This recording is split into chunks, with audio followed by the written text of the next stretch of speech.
Alright, this video is a good one that I've been wanting to make, and it is about the top 5 reasons or 5 possible reasons that you might not have thought of about why you are not losing weight, or why you want to lose weight and you can't and it just won't shift.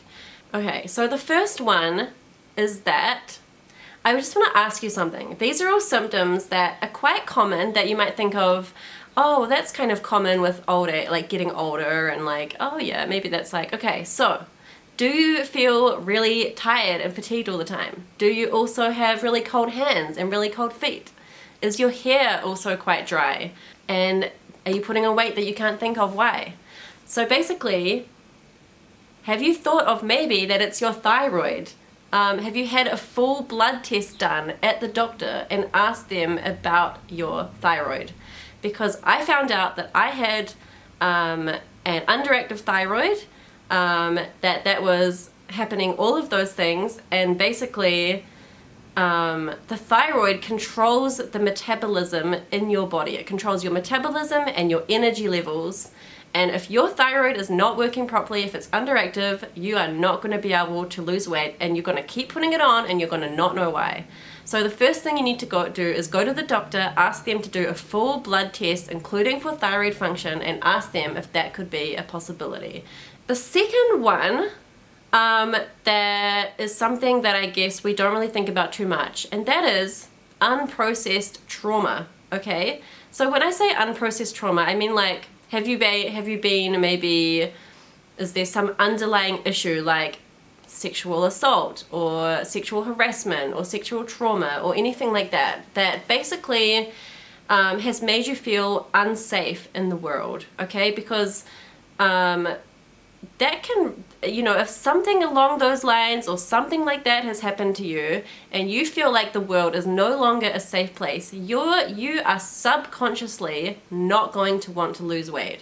So the idea of exercise will be like scary, and like, you know, the idea of eating healthy will be quite scary, because you'll be like, oh my god, if I lose weight I'm going to be more vulnerable and then something is going to happen to me. So that is something that, you know, needs to be dealt with if that is a problem, you know, because, you know, yeah, that's really hard to deal with, and it's basically not going to shift because subconsciously you don't want it to shift.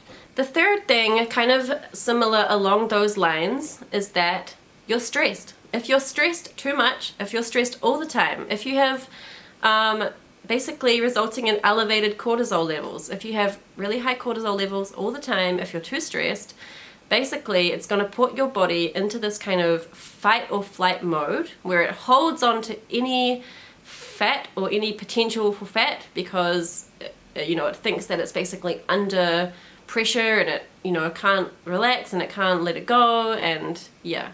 So you need to, if you are too stressed, you will not lose weight. Like, you actually have to figure out how to slow down, calm down, feel like, yeah, like you're safe and calm and protected, and that way, when you're chilled out, then the weight will come off. Along those lines as well is that you don't exercise. So you have to actually, it sounds like such a basic thing, eh? Like, but people just, they don't make it a priority, I find. Like, we all know that we have to do it, but we don't actually do it, you know? Like, we kind of be like, oh yeah, I know about that. But we don't actually just go and do it, you know? Like, we have to just, even just half an hour, 3 times a week, go out for a walk, go out for a run, like, just move the body. Just moving the body, it's gonna help get your body going again and get it to back to the normal state that it's supposed to be in. It's going to burn off any of that toxic stuff. So exercise is actually so important. Okay, the next reason that you are maybe not losing weight the way you want to is because you are eating too much sugar. Okay, another kind of obvious one, but it's one that's actually quite hard to avoid when you think about it, because sugar is actually in so many things, like, you know, and it's just, I don't know, everything's in sugar these days. Like, we just have to actually, you know, like, change our taste buds so that we don't need sugar in everything, you know? Like, it's in cereal, it's in like pastries for lunch, it's in like dessert, and then everything just ends up being like sweet, sweet, sweet, sugar, sugar. But the thing about sugar is it converts in the body, and it just basically converts into fat, and then the more sugar you have, the more it's going to be harder to shift. So you have to change your perception about sugar. And the last but not least tip about why you are maybe not losing weight the way you want to is that you are eating too often, okay? I know for a while there was like this like, I mean, look, this is just my personal opinion. Go feel free to research and do what you want. But in my personal experience of 35 years, you know, we've heard about like eating small portions throughout the day. That to me has never worked. Like, because you're hungry, why are you gonna eat a small portion? Like, you're gonna be hungry still, and then you're gonna eat another small portion, and then another small portion, and then you're never gonna feel full. Okay, so basically, like, the way to do it is to just like, okay, let me be honest. The amount of weight I've lost the most is when I have like not eaten dinner, basically. So you eat like a big lunch, you eat a big breakfast, you eat a big lunch, like a big lunch, you know, make yourself full, and then you don't eat dinner, and then you don't eat again until the next morning at breakfast. That, to me, is basically, I guess you consider it fasting. I guess people call it like intermittent fasting or whatever it's called, but it's actually works, like, because I think the way, like, from my understanding, it's like, you know, back in when we were like tribal people or cave people or whatever, like, we would come across a big meal and then we wouldn't really know when there was going to be another big meal. So our bodies are used to it. They keep burning fat even if you don't eat the dinner.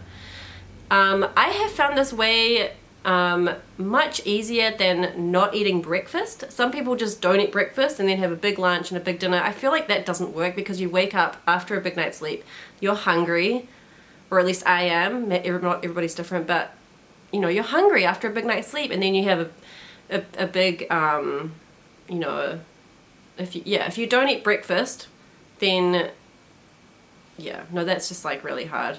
Because then you just like, you don't have breakfast, and then you have a big lunch and a big dinner, and then you end up like eating right before you go to sleep, and then you don't move your body. That all just stays there as you sleep, and then you wake up, and yeah, it's just, if I was you, I would do it the other way around. Have a big breakfast, a big lunch, and then skip dinner until the next morning. So yeah, maybe you're just eating too often. Too many big meals like throughout the day. I just hope that that's been helpful to anyone out there that has given them something else to think about and can help you just become, yeah, the way that you want to be. So good luck with everything, and feel free to subscribe. Bye.